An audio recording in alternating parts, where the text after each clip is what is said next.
Flowering plants undergo a unique reproductive process where there are two fertilization events. This double fertilization event occurs between the male reproductive organ, the male gametophyte, and the female reproductive organ, the female gametophyte.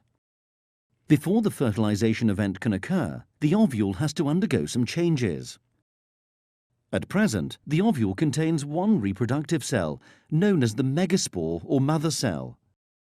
This cell is diploid and undergoes meiosis, producing 4 haploid megaspores. In the majority of species, 3 of these megaspores degenerate, leaving only one surviving megaspore. This surviving megaspore expands and undergoes 3 rounds of mitosis to produce 8 haploid nuclei.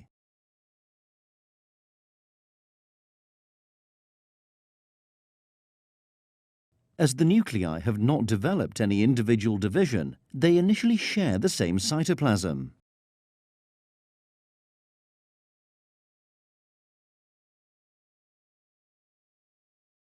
This complete structure is known as the embryo sac.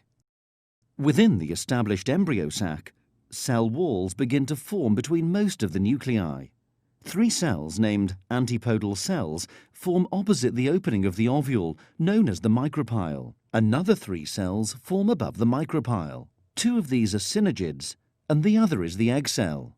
This leaves 2 nuclei in the center of the ovule. These central nuclei remain together in one large cell.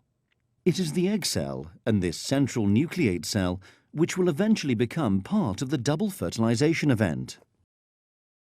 In order for the double fertilization event to occur, the male gamete, the sperm, must travel from the anther to the embryo sac within the female reproductive organ. The pollen grain contains 2 main cells. A cell named the tube cell makes up the bulk of the pollen grain, and the sperm cell, which at this stage is known as the generative cell. To reach the embryo sac, a pollen grain must land on the stigma.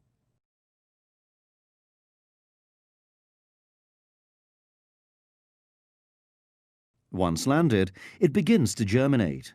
The tube cell forms a long structure down the style and into the ovary.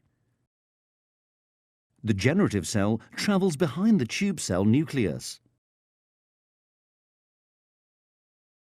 Once near the ovary, it divides by mitosis to produce 2 haploid sperm cells. The pollen tube reaches the micropyle and releases the sperm cells into the embryo sac. One of the 2 sperm cells fertilizes the egg cell. This produces a diploid zygote, which will become the embryo. The other sperm cell moves up and fuses with both of the central nuclei, forming a triploid cell. This unusual triploid cell develops into an endosperm and serves as the embryo's food supply during early development. It is only angiosperms, flowering plants, which have this double fertilization characteristic, where a diploid zygote and a triploid endosperm form. Gymnosperms, pines, tracheophytes, ferns, and non-tracheophytes, mosses, lack this double fertilization feature.